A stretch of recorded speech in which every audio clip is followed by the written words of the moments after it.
Hello, everyone. Welcome to this week's VarsityWA Midweek Podcast. I'm your host, Todd Milles. We'll go around the state one more time, this time to Everett, to talk to the Everett Herald's Joe Pohoryles about what's going on in Snohomish County, especially Lake Stevens, the Class 4 champion from 2022 and 2023, as well as what's going on in the 3A Westco and the 2A Northwest Conference. And we'll have our second installment of Coach's Corner with the championship coach, Eric Kurle, talking X's and O's on the Skyline Bellevue game, as well as the Anacortes Archbishop Murphy showdown. And finally, our weekly guest from the Tri-Cities, Matt Evans from Evans Rankings, will also talk about the top games in Week 6. Glad you're here. Stick around. Welcome back to the VarsityWA Midweek Podcast. This is the final Around the State segment, and we're going up north to one of the better newspapers that cover high school sports in the state, the Everett Herald. Joe Pohoryles and his crew up there do a great job. Joe, thanks for joining the podcast. I know when you're covering Snohomish County, you probably expect to be working well into November and maybe even the first week of December, don't you? Yeah. I mean, it's my first year up here, so been ever since I got here in January, I've been hearing all about just the football programs here and the environment. So I'm really looking forward to it. Thanks for having me on the show. Yeah, no worries. Well, you've been on I'm sure in the few months that you've been on the job, you've probably heard about Lake Stevens football. I know you've had a chance to watch them back-to-back state champions in 22 and 23. Lots of speed with Blake Moser. Javion Farrell. How far do you think this team can go this fall? I mean, just from what I've seen, I mean they've got the depth and talent to really go deep, and I think they're hungry to get back to the state title game. They opened the season with a walk-off touchdown against Sumner that ended up winning the 4A title. So I think that gave them a huge boost of confidence as well. And just looking at the talent and depth that they've on offense, you mentioned, Moser and Farrell, but their receivers that they have, they really spread it around, dish it across the board. It could be one or two guys really carrying the load offensively any given night. So, and then on defense, they just really clamp down on opponents when they need to. So from what I've seen, they look like they definitely have the talent to go very far. Can you sense how motivated they are to get back to a state championship game? Yeah, when I was talking to them after the Sumner game, obviously that was a home game opening the season. The student section rushed the field. You can tell that after the way their last season ended, this is the one they were thinking about going into the season. And so to pull off the win the way they did, they were definitely excited and definitely motivated. Just because I think when you win two in a row, especially the seniors and juniors on that team now, they were pretty young when they won those back-to-back championships. So I think that's sort of become the expectation there, and they definitely want to get back there. Yeah, and Lake Stevens has already got a win against probably their chief 4A Westco rival in Glacier Peak last week, a convincing road win. Not to discount what Glacier Peak has done up to this point, I still think they're a legitimate top 10, top 12 team in the state. Isaiah Owens, Michael Darling, a good defense that returned 9 starters. Can this team rebound and make a run in November? Yeah, I think I think Lake Stevens that was kind of an indication of where they are as a program, just in how good they are, more so than an indictment on Glacier Peak. I think in that game, you mentioned with Owens, they were really, running the ball well, picking up, 5-6 yards per play, especially on their first drive. I think they got to like a 3rd and 1 or maybe a 4th and 1 around midfield, and they picked up a penalty, pushed them back 5 yards, and it just sort of became an insurmountable, advance on 4th down. So I think their first 2 drives, they had some penalties that kind of stalled their progress, and Lake Stevens just kept rebounding and scoring on all of their offensive drives. So they were kind of caught behind to begin with, and I think if maybe they were able to clean things up there, maybe punch in a touchdown on their first drive, it might have made things a little bit closer. But I think they definitely have the talent there. I think it's just Lake Stevens looks like they're blowing a lot of teams out of the water this year. Yeah, everybody knows about Big Brother in the 4A Westco. Do not sleep on Little Brother, even after the loss last week. 3A Westco, how do you even go about dissecting who's good, who's a serious playoff hopeful? It always seems to be kind of an elevator in both of those divisions, up and down, even with some of the perennial powerhouses like Ferndale and Cedro-Woolley. But how do you kind of dissect, both 3A Wesco divisions? Yeah, I mean the in our preseason coaches poll, Mountain Lake Terrace was predicted to win and sort of end the reign of Monroe, but Monroe was slotted right below them. They dealt with some injuries. They had a pretty young roster this year, so they obviously a bit of a down season for them that they're going to try to rebound from. But I don't think anyone expected them to be as low as they are. So in terms of just the unpredictability, that's definitely there. I think Mountain Lake Terrace, I think they brought back 8 starters on both sides of the ball. I want or something around that range, if I'm remembering correctly. And Mason Wilson, Owen Boswell, the sort of their 1-2 punch on the ground at quarterback and running back has really been powering that offense, and their defense has just been shutting teams down every week. So I think they're pretty legit in the 3A scene, and Shorewood as well. I think they're facing off this Friday, so that'll be a real test between those two to see where they both stand. But I know that Shorewood, they lost their quarterback, at least for the game that I went to cover them against Monroe, and their backup, Julian Woodruff, stepped in and kind of carried the offense, without missing a beat. So those two teams, at least in the South, I'm looking at as, pretty legit teams, and we'll see what happens this Friday when it comes to, how they stand out against each other. And in the North, you have Stanwood with the new coach, a new offensive style. They've gone away from the wing tee and doing a little more spread.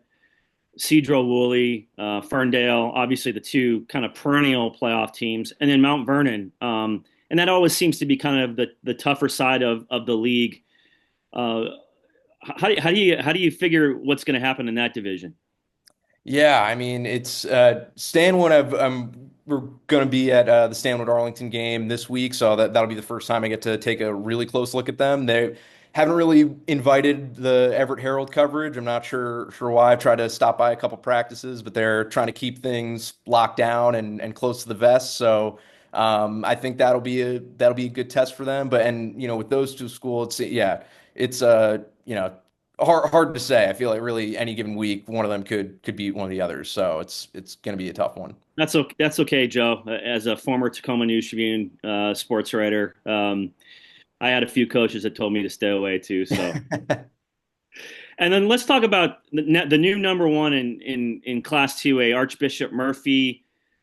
Part of that really strong league up there, the Northwest Conference, with two-time defending champ Anacortes, Linden. I think Seaholm's good. The team that knocked off Anacortes last week, Squalicum. But Archbishop's big and physical. Hakeem Smalls, kind of leads that physical front. I mean, they've got, two Division I guys and Jack Severs and Henry Gabalis. Andrew Lucas. I want to get him mixed up with his brother Abe Lucas. Yeah, has really done a nice job in his first year as sort of a lead running back. Seemed to be balanced. Seemed to be one of those typical Archbishop wing T teams that can beat you a lot of different ways. Went to the state semifinals last year. How far can this team go? Yeah, I mean, if you just look at their, what they've done through so far, I think they're averaging like over 55 points per game.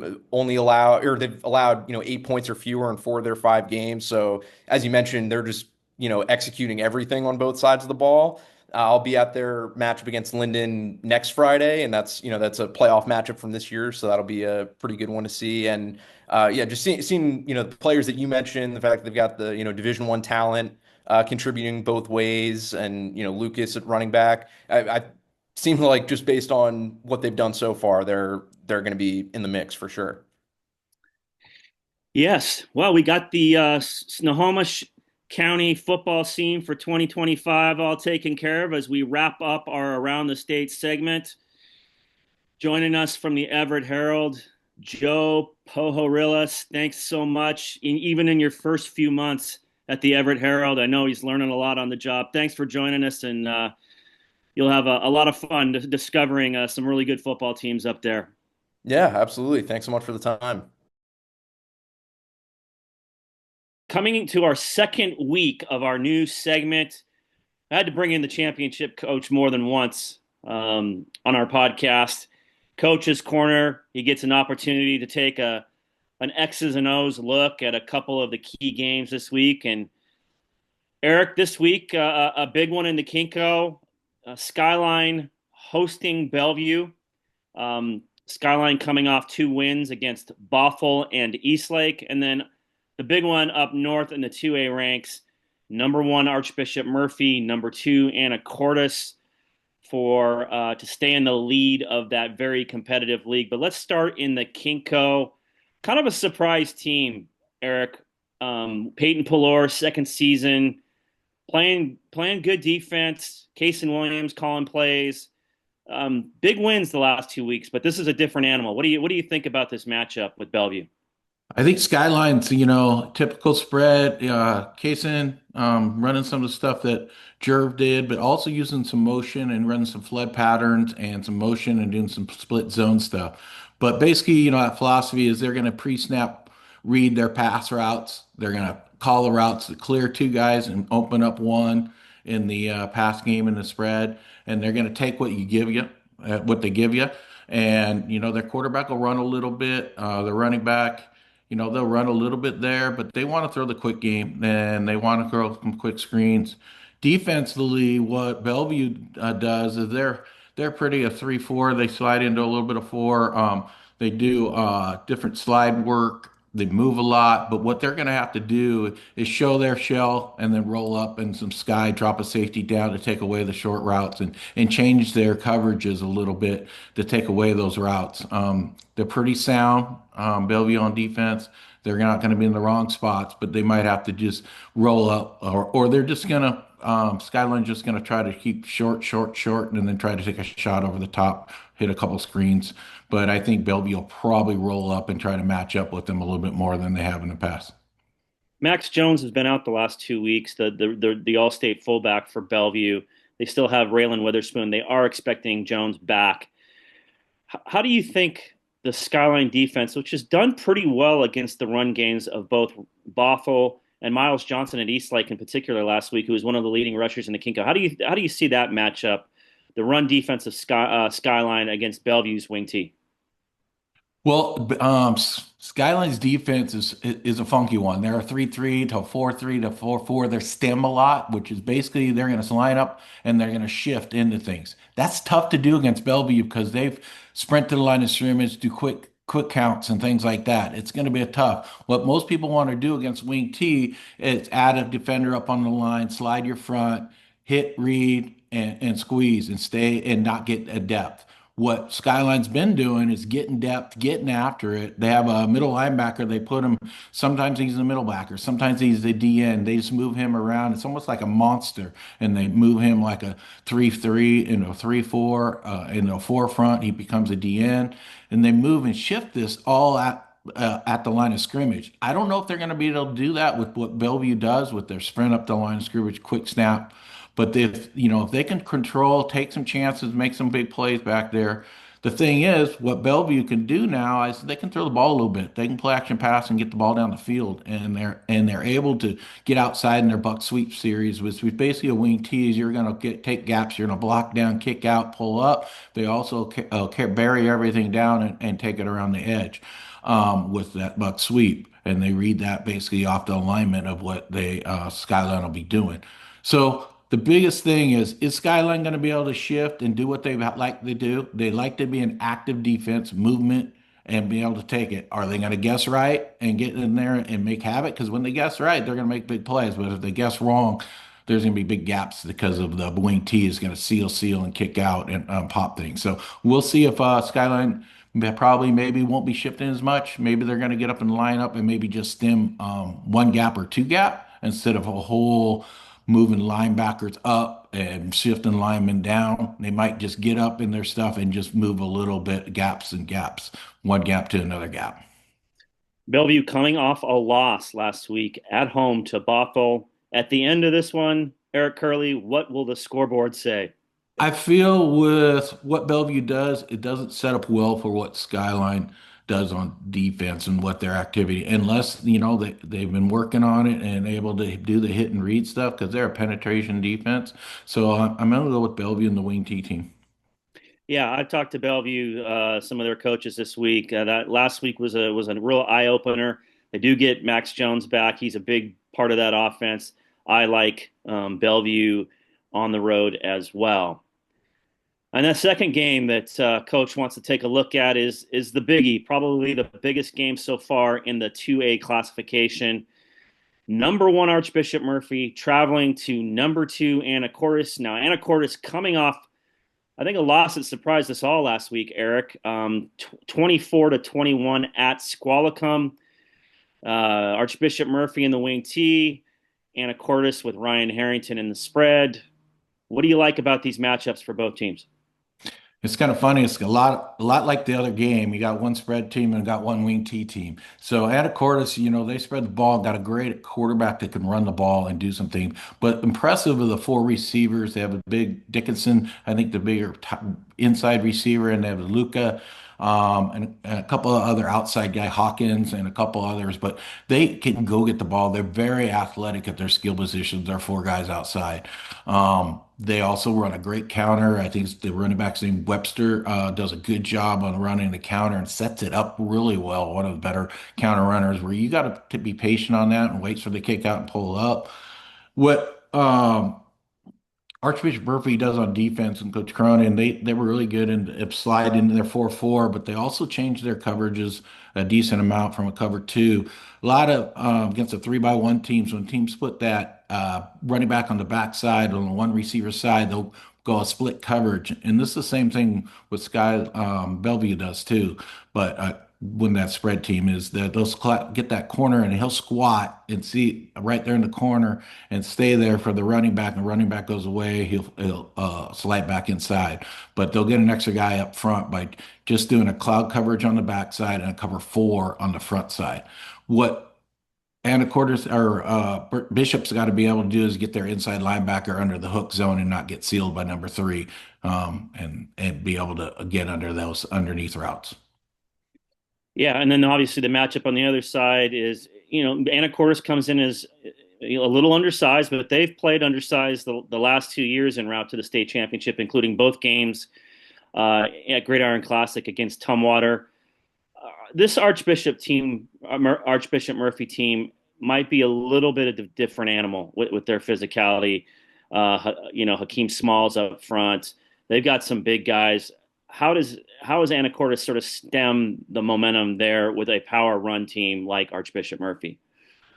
They got to really their two safeties are going to have to really run fit in their 3-4, and they're going to have to slide up into a five front. That what they'll do is probably put an inside linebacker up on the tight end that's physical, slide down their safety out, and end up being almost like a 54 defense against it. And they're going to have to hit and read and be very disciplined. They're going to have to slant and take chances a little bit maybe at times, but they're going to have to slant only a yard deep and then play down the line of scrimmage, or they're going to get in trouble against that wing T kicked out. Archibald Murphy is very, very physical, very big and strong and athletic, and they can throw the ball a little bit too and get it down the field with some guys. So it's going to be tough for Anacortes to stop them, but they're just going to have to make some plays and get some turning points, some turnovers and things like that. At the end of this one, Eric Kurle, what will the scoreboard say? I'm going to stay with the wing T teams today. I really like both these teams. They're physical. They got great athletes. So I'm going to stay with Archbishop Murphy here. I like the way Anacortes play. I know they lost. I know Anacortes' only loss last year was to Archbishop Murphy, but in a general sense, they do play well against teams like Linden and Tumwater who run the ball with power. I do like Anacortes coming off the loss to keep this league championship race tight and right down to the wire. Well, that'll do it for Coach's Corner with Eric Kurle, taking a look at two games, the Skyline Bellevue game in the Kinko, and then the 2A game of the year so far, Archbishop Murphy at Anacortes. Coach, we will see you Friday night. Thanks for the time, and stay healthy, man. Oh, yeah.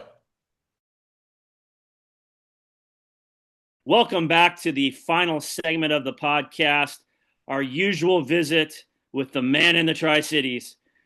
The man on the keyboard, Matt Evans from Evans Rankings. Those computer rankings are out every Sunday night for your enjoyment. Week 6, coming off a crazy week 5. I don't know if we can live up to all the craziness from last week, Matt, but there are a few games that we can get to that might have some interest. Let's start in the Kinko. A surprise Skyline team coming off a win against Eastlake and 2 weeks ago against Bothell now gets a home game against 3A powerhouse and reigning runner-up Bellevue. What do you think about this matchup in week 6? I think that I definitely don't want to be Skyline in this one. Bellevue coming off that surprise loss last week, they're going to have a lot to prove to. I mean, we know that they're probably, even with a loss, they're probably a top 4 team in 3A, but they don't want to leave that to chance. They want to be top 2. They want to be top 3. So Bellevue's coming out with everything they've got. They only have these 3 regular season games and then a crossover against, somebody who's not going to be a challenge for them to really bolster their resume. So I see them not only, even if they're up, I don't see them pulling starters. I think that they want to send a message in this one. Good news. Skyline's in the driver's seat for the top 4A Kinko seed when the round of 32 pairings come out. Bad news is, you're right, they're getting Bellevue off a loss. And having talked to a few of their coaches this week, they're angry about what happened last week. They did not see the football a lot in the second half. Had a 2-touchdown lead and lost it. They get Max Jones back. That's a big guy to not have in your lineup the last couple of weeks. I do like what Skyline has done in their run defense. They really put the clamps on Miles Johnson last week, Matt, the talented scat back from Eastlake. But can they do that against, 2 really fast wingbacks and a fullback that's all-state caliber, that's an 1,800-yard rusher, that's probably going to be around that again this year? I don't see it. I don't know if Skyline can score enough, as good as Ben Odom has been in directing an efficient offense. I don't know if that's their game, and I agree with you. I think Bellevue's going to keep their foot on the pedal after last week. They don't want to drop any more games, and more importantly, they don't want to lose any more RPI points. So I'm with you. I like Bellevue in this game on the road. The second game that we're going to talk about is the doozy in 2A, maybe the game of the year so far in that classification. Number 1, Archbishop Murphy, traveling to number 2 and 2-time defending state champion Anacortes, which is coming off a surprising loss, I think surprised all of us last week, in Bellingham to Squalicum. Matt, again, a little like the last game, wing T versus spread, power versus spread. Oh, we got a third opinion in there, but what do you think of this matchup, Matt? Well, Carter and I are in agreement that the biggest thing for Anacortes this week is they need to limit the turnovers. Ryan Harrington can't throw 2 interceptions this week. Archbishop Murphy, Squalicum made him pay for it, and Archbishop Murphy is a tier above Squalicum in my opinion, and they're really going to make you pay. They're not only going to make you pay for it, they're going to bleed 5 minutes off the clock and make you pay for it. So it's going to be who can limit the turnovers, who can hold on to possession, and who makes the least mistakes. And at this point, I really don't know what to think when it comes to who wins this game. I would not be surprised. I think it's going to be close, and I wouldn't be surprised with either result, to be honest with you. Yeah, this game kind of turned last year on a Ryan Harrington interception, a Cole Sievers pick 6 late in the first half. It was also a game that Ryan Harrington was injured and missed a good portion of the remainder of the season, but did return in the playoffs to help lead his team to a state championship. It's interesting. They did not fare well last year, but Anacortes they obviously are smaller defensive front. Archbishop Murphy's big and strong, but Anacortes has done very well neutralizing big and physical Tumwater teams the last 2 years in the state championship game. A fair amount of those guys are back. They don't have the Beaner brothers and a couple other seniors that graduated, but I don't think their defense is going to get run over by any means. But I think you're right. They have to take advantage of their scoring opportunities, because if they don't, they're not going to see the ball for a while. If Anacortes can get this game in the 30s, I think they win. I think they do. And I think that a win at home will tighten this very competitive race even further heading down the stretch. What do you think? Who are you picking? I know you were on the fence 30 seconds ago. I am going to have to go with Anacortes just because I always pick against them and I'm 0 for 5 and they always let me know. So I'm going to pick Anacortes this week. Okay. Anacortes sweep here with the two pickers. And let's go to the final game. We're going to the 2B ranks, Matt. The 2B Northeast game of the year. Favored Freeman, number 1 in the state. Went to the state semifinals last year, playing, now check my notes, Newport. It's not Asotin, who was in the semifinals. It's not Northwest Christian, who's had a good run. It's Newport. What do you think of this matchup? It was a high-scoring game last year that Freeman took control of in the first half. The thing that's going to be interesting for me in this game is the game's at Newport. That's quite a bus ride from anywhere. The big key for me in this one is, is Freeman going to start slow? Are the bus legs going to affect him? If you go by like common results and stuff, Freeman beat Northwest Christian 21-0. Newport beat him 42-0. So I mean, obviously you can't really. It's apples and oranges, but I mean, this Newport team is not. This is going to be a really good game. It's going to be a really tough test for Freeman. I think that Freeman does get the win. I think they're the best team in 2B, but I don't think it's going to be as easy as some people may think it will be. Well, we remember Freeman going to Asotin last year and getting worn down and taking their only league loss. Mm-hmm. A style very similar. If Cutter Oliver and Jacob Reimers can get that rushing attack going for Newport, they want to keep that. They want to keep Logan Schultz in that pass game of Freeman on the sideline. Last year, Logan Schultz had one of his best individual games of his career: 421 passing yards, 4 touchdowns. A lot of that coming in the first half. Now he does have different receivers. Those 2 senior receivers he had last year were special.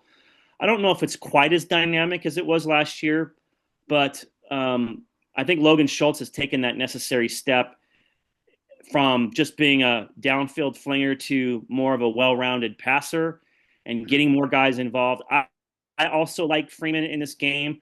I don't think it's going to be a runaway Scotty's win either. I think Newport can keep this close, especially with the style they play. I like the fact that Newport is established itself as a legitimate top 10 team and a team that I think can go a round or two in the state playoffs. I agree. One thing I would like to see in this game, I think for a key for Newport, I think what you want to do is if you win the toss, you take the ball in the first quarter. You impose your will physically. Freeman's coming off the bus. You establish the physicality of that game. If you get an early score, that could be a huge momentum swing right there. Put Freeman on the back foot. Yeah, you're the underdog. Why not? Just go set the tone early. Well, that's it for our Week 6 State Games of the Week preview with Matt Evans. I am Todd Milles, your host. We appreciate you checking in.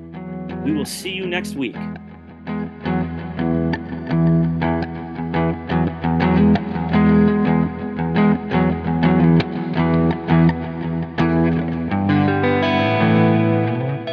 This podcast is brought to you by Varsity Washington, your source for high school sports news, rankings, and more around the state of Washington.